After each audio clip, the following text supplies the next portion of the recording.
Fala meus amigos, estamos começando aqui mais um vídeo do canal e no vídeo de hoje a gente vai falar sobre carnaval, né? Nós estamos no meio do carnaval e nós vamos fazer aqui um vídeo especial falando sobre o Samba da Mangueira de 2019, tá? O samba que ganhou o título, né? A Mangueira foi campeã em 2019 com aquele samba cujo título é História para Ninar Gente Grande, tá?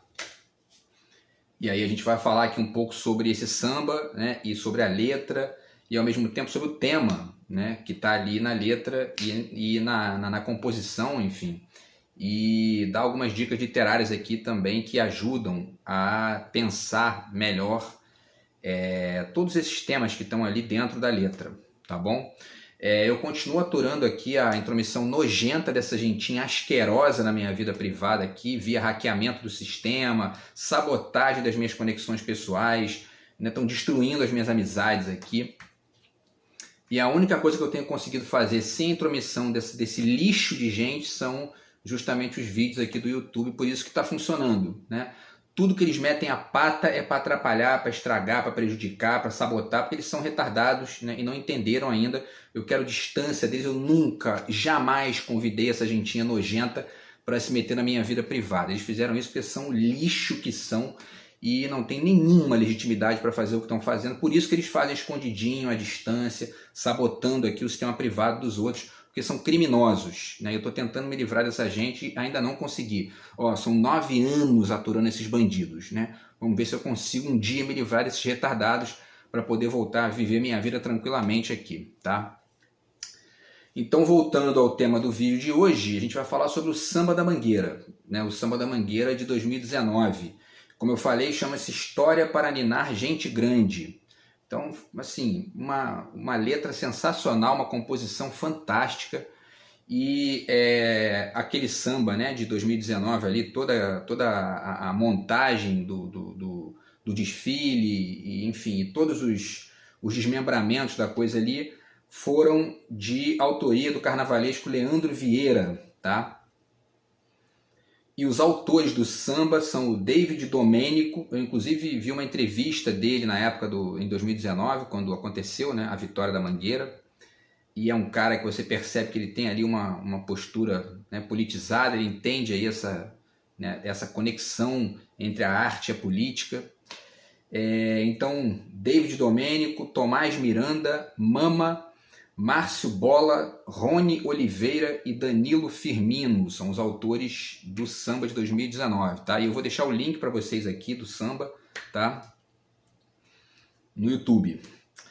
E aí, esse samba, eu vou deixar uma matéria aqui também, tá? Uma reportagem sobre a letra também, falando sobre as figuras que são citadas, porque tem várias figuras, né, citadas na letra, e um dos baratos dessa letra é justamente esse, quer dizer, falar de figuras que são heróis pouco ou nada citados na historiografia oficial, né?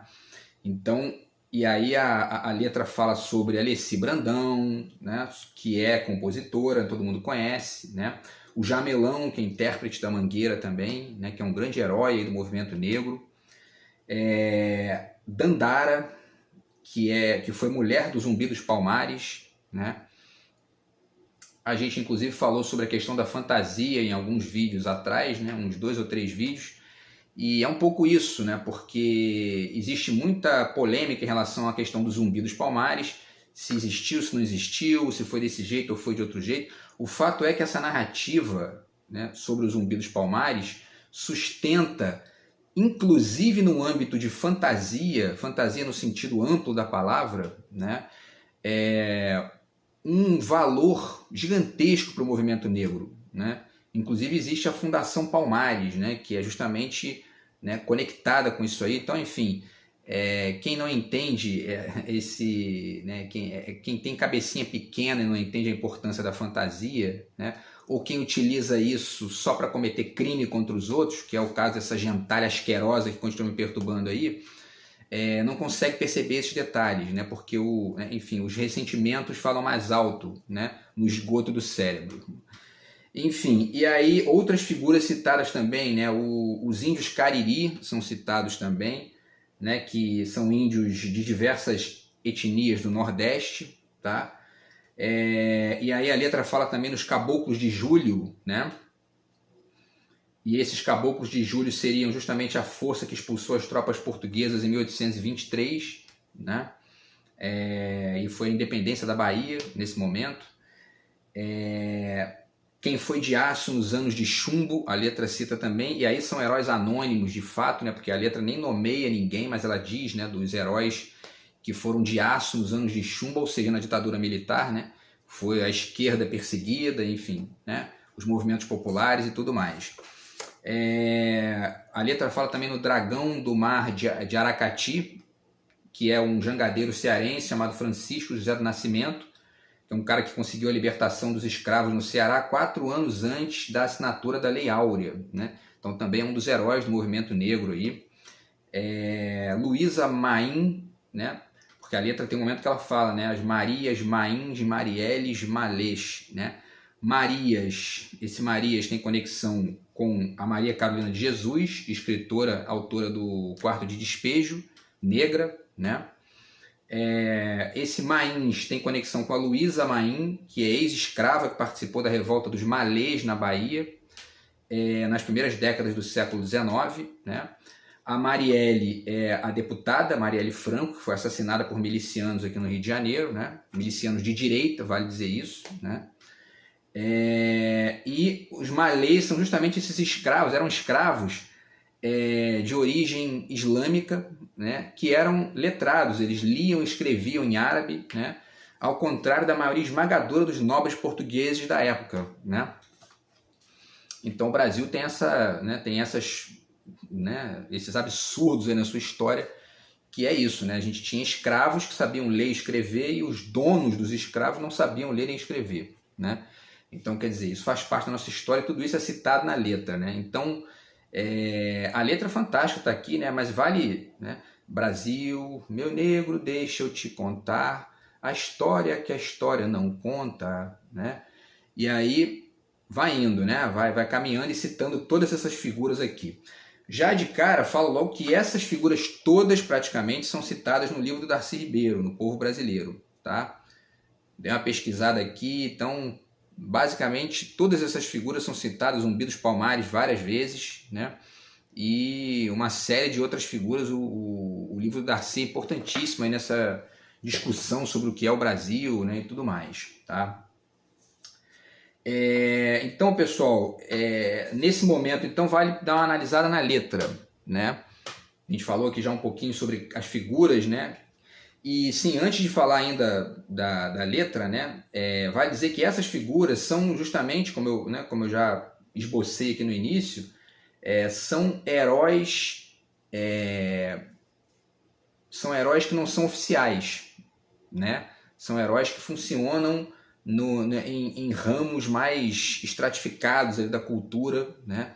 E não comparecem tanto nos livros de história, não comparecem tanto nos registros oficiais, e muito menos na versão imperialista de Portugal e dos Estados Unidos, enfim, de todos esses grupos econômicos brancos no Brasil e, enfim, e burgueses e etc, e tudo isso que a gente já conhece, né? Bom, enfim, e aí ele fala, né? A letra vai falando, né? Os teus heróis e barracões nos Brasis, que se faz um país de lecis jamelões, são verde-rosas multidões. Esse Brasis, né? Dos Brasis que se faz um país é muito interessante, porque mostra o quanto que o Brasil é múltiplo, né? O quanto que existem vários Brasis dentro disso que a gente chama de Brasil, tá? E aí cito aqui, a partir de uma perspectiva positiva, né? O Mia Couto, está aqui, Se Obama Fosse Africano, no qual tem um texto aqui que eu cito sempre esse texto, no qual ele fala sobre as línguas plurais, os idiomas plurais, né? Os homens plurais. E ele fala, e essa é uma questão bem ambivalente do nosso tempo, né? Existe um lado bom e um lado ruim aí nesse conceito, né? O lado bom ou um lado problemático, digamos assim, né? Porque o lado bom é justamente esse de entender que todas as culturas são múltiplas mesmo, né? E o lado problemático é não compreender que essa multiplicidade sem um limite você acaba colocando ali dentro nazistas, né? Ou esse tipo de gentalha fedorenta aí, que são psicopatetas que gostam de roubar informações privadas dos outros para chantagear. né, esse tipo de gente também não pode, né, caber dentro de uma sociedade civilizada, né? É uma gente que tem que ser assim, né, banida, né? Ou pelo menos combatida até o limite, né? Então essa ideia do mea culpa é bem, né, complexa, e é interessante a gente pensar nos limites da pluralidade, mas na existência dela também, né? E o Brasil é de fato um grande exemplo disso, né? Nós temos na base aí essas três culturas, pelo menos, né? No mínimo, a gente pode já desenhar a existência de três tipos de culturas aqui no Brasil, né? A cultura dos brancos portugueses europeus, a cultura dos negros africanos que vieram para cá escravizados e a cultura dos indígenas, que eram figuras que já estavam aqui, né? E entraram nessa sopa aí, né? De maneira meio, né? De maneira bastante violenta e conturbada, né? E o Darcy Ribeiro também desenvolve bastante esse tema ali e, enfim, contribui muito, né, para a gente poder entender esse processo. E aí a letra continua, tá? E ela fala, né, como eu cantei aqui, eu não sou muito bom de cantar, mas enfim, né, a história que a história não conta. Esse é um pedaço muito interessante da letra, porque é justamente essa busca, né, de tentar compreender as versões periféricas da história, né? Então, cito duas dicas literárias que podem ajudar nesse sentido. Roger Chartier, A História ou a Leitura do Tempo, tá? Que fala dessa questão, né, da historiografia como um conjunto de relatos também, né, e dessa forma subdito ali uma série de interesses específicos e tal. E, enfim, o historiador, toda pessoa que acessa a história tem que tentar compreender, né, essa lógica aí que rege, essa lógica mais complexa que rege esses processos, né? Então a história que a história não conta, né, o avesso do mesmo lugar, né, que é o que fala a letra, né, da Mangueira, é bastante isso, né? É justamente essa versão dos periféricos para os confrontos, para as guerras que aconteceram, né? E ao mesmo tempo para os eventos culturais, tá? Então esse livro do Roger Chartier é muito importante. E cito também aqui esse livrão aqui do Luiz Costa Lima, grande pensador brasileiro, tá? História, Ficção, Literatura. Esse livrão aqui do Luiz Costa Lima, no qual ele desenvolve aqui um processo de reflexão sobre esses três conceitos, conceito de história, conceito de ficção e conceito de literatura, tentando distinguir os três, né?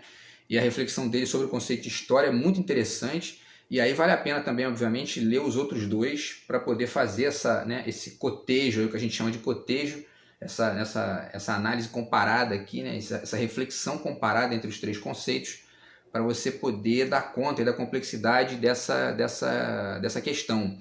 Porque muita gente pensa a história, né, como algo estanque, né?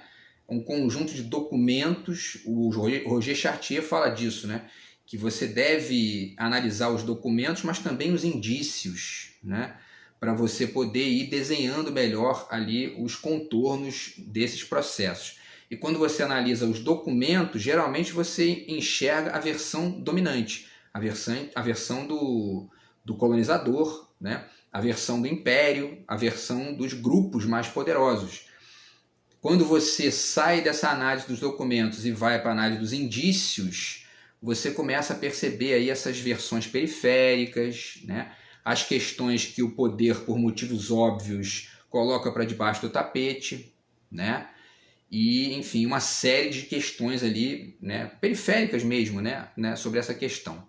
Então, a história que a história não conta, né, que o Samba da Mangueira, né, explana aí muito bem, é essa, né, é a história dos movimentos periféricos da cultura, né? É sempre bom ponderar até que ponto, né, essas manifestações periféricas acabam, em certo sentido, ganhando contornos de vingança, né, de ressentimento violento.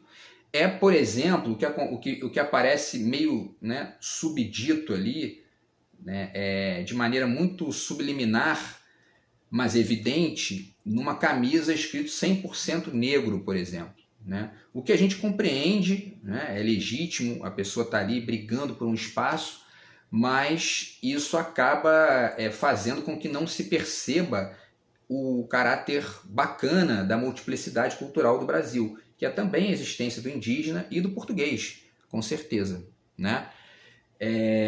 Então, esse tipo de manifestação é exatamente a mesma coisa que está acontecendo com essa gentinha nojenta que está atacando a minha vida. É uma gente que tem raiva da figura masculina, é uma gente que tem raiva, né, enfim, disso mesmo, da figura masculina, porque são pessoas de características periféricas, né? E tem ressentimento, violência com relação a isso, né, não gostam de ser assim e estão se vingando da vida, atrapalhando a minha, né? Então, pessoal, essa questão, tá, do conceito de história trabalhado aí a partir de uma perspectiva periférica, né, crítica, dialética, é muito interessante e o Samba da Mangueira fala sobre isso, tá? Que mais? Então, e aí, com versos que o livro apagou, desde 1500 tem mais invasão do que descobrimento. Esses versos que o livro apagou são também essa versão periférica, né? E que a gente acabou de falar. E desde 1500 tem mais invasão do que descobrimento. Também é interessante pensar nisso, né? Porque durante muito tempo se falou em descobrimento do Brasil, né? E de algumas décadas para cá já existe essa discussão se vale a pena chamar de descobrimento mesmo, ou se foi um processo de invasão de fato, ou se foi um achamento, né? Ou se foi uma invenção, né? Sempre uma discussão polêmica que não acabou ainda, né? Essa discussão. A própria carta do Pero Vaz de Caminha, né? Tá aqui, ó, né? Tá escrito a El Rei Dom Manuel sobre o achamento do Brasil, né? Mas é uma discussão problemática, porque eles não acharam o Brasil, né? Eles acharam uma terra estranha e nomearam essa terra como Brasil à revelia dos povos locais e meio que, né, de maneira muito arbitrária, exigindo ali de maneira violenta, incorporando essas pessoas ao seu próprio projeto e tudo mais, e a coisa foi caminhando dessa maneira violenta. Então, talvez nem a palavra achamento seja, né, porque a palavra achamento serve em relação a essas terras, mas em relação ao que se chama de Brasil, não foi um achamento, eles não acharam o Brasil, né? Eles inventaram ou foram construindo ali isso que foi ganhando o nome de Brasil aos poucos, né? E esse processo não é um processo esse processo não acabou ainda, e ele também, existe a data de 1500 como uma data oficial. Olha como é que é interessante a história que a história não conta, né? Porque existe a data oficial, que é a de 1500, mas existem várias outras datas que comparecem nos debates aí, né? Por exemplo, 1822, que foi o ano da independência do Brasil, né?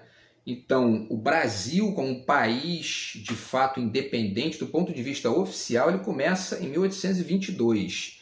Até ali a gente não era país, a gente era uma colônia de Portugal, né? Então o Brasil como um país, como nação, etc., começa ali. Porém, existe uma série de discussões também a esse respeito, porque aquilo foi feito, né, meio que como um acordo de poder ali, não vou entrar em detalhes aqui agora, mas, né, a coisa foi toda feita para sustentar o Império Português, né? E os privilégios, etc. Então, quer dizer, não aconteceu nada de a escravidão continuou, não teve nada de efetivamente ali, enfim, tendente a um processo de fato de emancipação das pessoas e tal. E aí a gente caminha no final, 1888, ali você tem a República, né? Já é uma outra data, uma outra invenção ali, é um outro Brasil que começa. E, enfim, a partir dali começam algumas modificações. Porém, mesmo aí a gente tem, né, a proclamação da República, mas o Brasil não virou uma república de fato, né? Continuou, né, as pessoas foram...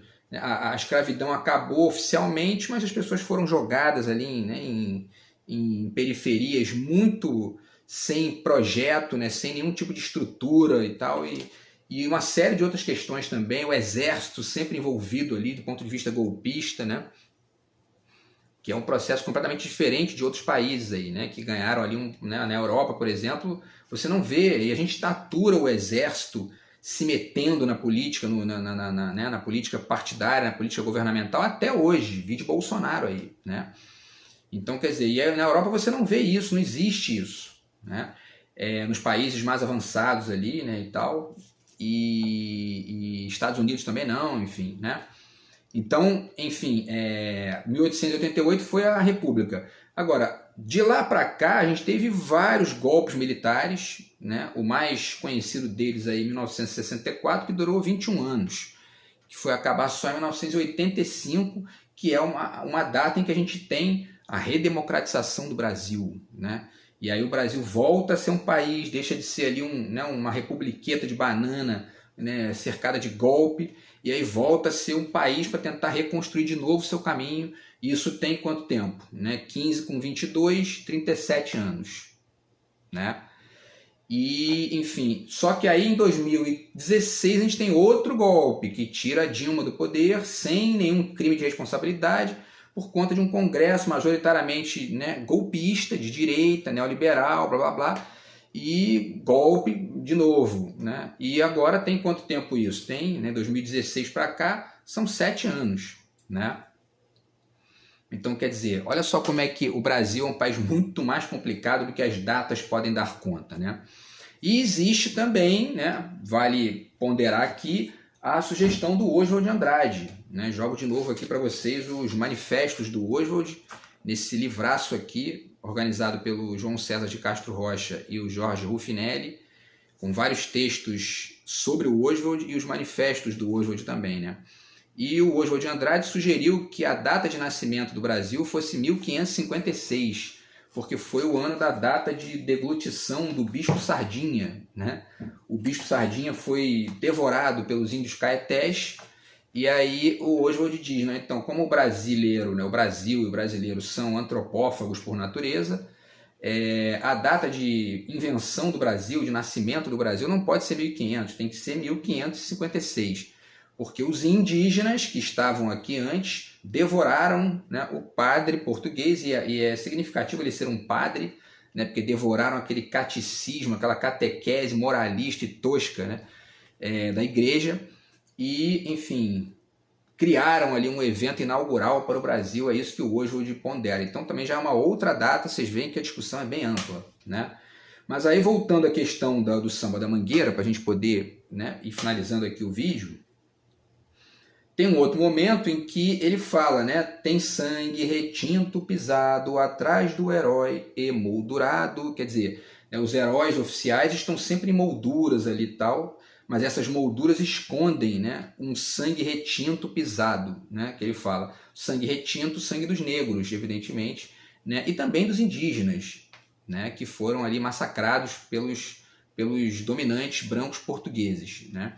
E aí, em relação, como ele fala em moldura, né, ele fala, né, que tem sangue retinto pisado atrás do herói emoldurado, vale deixar aqui a dica de um grande texto do Lorenzo Mamir, que é um crítico de arte, tá? Nesse livro aqui, O que Resta, tá? Arte e Crítica de Arte. E tem um texto aqui que se chama As Bordas, né, no qual ele fala sobre a história da moldura na pintura do século XX. Então é interessantíssimo, porque você aprende bastante, é um grande autor, um grande especialista nesse assunto, e você aprende bastante sobre, né, sobre a história da moldura na pintura, mas você pode também, a partir de uma perspectiva, né, transdisciplinar ali, você pode aplicar isso a essa questão, né, dos heróis emoldurados, e você pode desemoldurar os heróis oficiais a partir dessa contribuição muito bacana aqui do Lorenzo Mamir, tá? Então deixa essa dica aí para vocês também, ligada ao Samba da Mangueira, tá? E aí a gente vai finalizando, tem uma última questão que eu acho bacana de ponderar aqui, que ele fala, né? Ele continua e tal, né? Ele diz, né? Tem sangue retinto pisado atrás do herói emoldurado, mulheres, tamoios, mulatos, eu quero um país que não está no retrato, né? É mais ou menos a mesma questão da moldura, a mesma questão da história, né? É o retrato oficial no qual você só vê os vencedores, né? Normalmente a história funciona assim, né? E aí eu deixo aqui duas dicas muito bacanas sobre essa questão do retrato, né? para poder, inclusive, servir de material crítico para quem quer pensar a ideia do retrato, né? Fora da caixinha, né? Essa novelinha aqui do Gogol, Nikolai Gogol, escritor russo, tá?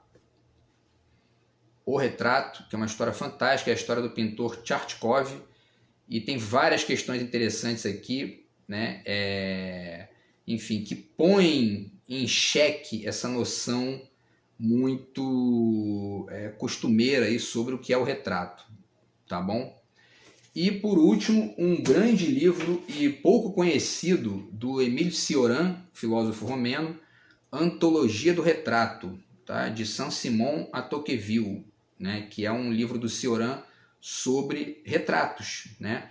E tem uma introduçãozinha que ele explica a ideia dele de retrato ligada a noções de máximas e tal. Muito interessante, porque você aprende que as biografias também são retratos, né? Os textos sobre pessoas também constroem ideias, né? Também vão desenhando o que a pessoa é, né? Para o bem e para o mal, enfim, né? Com as questões problemáticas aí de praxe, né? Mas o fato é que a ideia de retrato é muito maior do que a câmera pode dar conta, né? E o Cioran mostra isso bem aqui, né? Eu já fiz um vídeo aqui falando sobre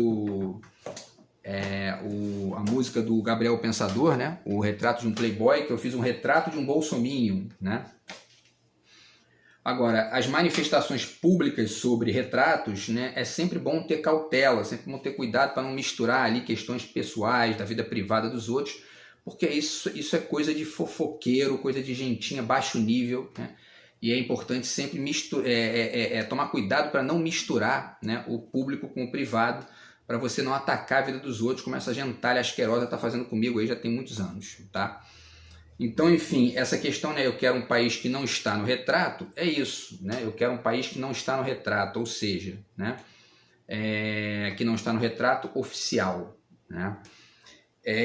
Enfim, e aí eu vou deixar o link para vocês aqui mais uma vez, tá? Desse Samba da Mangueira, da letra, e quando você vê os comentários ali, teve um que eu achei fantástico, o cara disse assim: a partir de agora, esse samba deveria ser o novo hino nacional brasileiro, né? E eu achei fantástico, porque realmente, né, deveria se transformar num hino aí, porque é um samba sensacional, samba genial, tá? Que fala sobre esses heróis, né? Os heróis que não são evidentes, não são tão evidentes e que ao mesmo tempo servem, né, de força, né, para os movimentos periféricos da sociedade que vão ali tentando ganhar espaço, tentando consertar essas hegemonias excessivas que foram acontecendo, né, durante a história do Brasil, né? Então a gente tem que estar sempre de olho nisso, porque o Brasil é muito maior do que apenas a versão oficial e do que apenas a versão dominante, da classe dominante, dos ricos, né, que geralmente detém os meios de comunicação, que detém as grandes empresas, que detêm o discurso e que ficam aí, ó, sabotando a vida de quem tenta falar diferente deles, né? Então a gente tem que continuar tentando driblar essas dificuldades para poder fazer essas vozes e essas narrativas frutificarem, né? Talvez a gente construa de repente aí um Brasil um pouco mais amplo, um pouco mais civilizado, né? Tanto no sentido de um poder dominante e portanto imperialista, o português ou o estadunidense, ou enfim, ou do dinheiro mais aberto ali ao diálogo, quanto versões periféricas que vão dialogando também com, né, e vão ganhando espaço nesses contextos. Beleza, pessoal? Então é isso. Espero que vocês tenham gostado aí. Vale muito a pena ouvir sempre esse Samba da Mangueira, tá? Histórias para ninar gente grande. E a gente se vê no próximo vídeo do canal, beleza? Abraço e fui!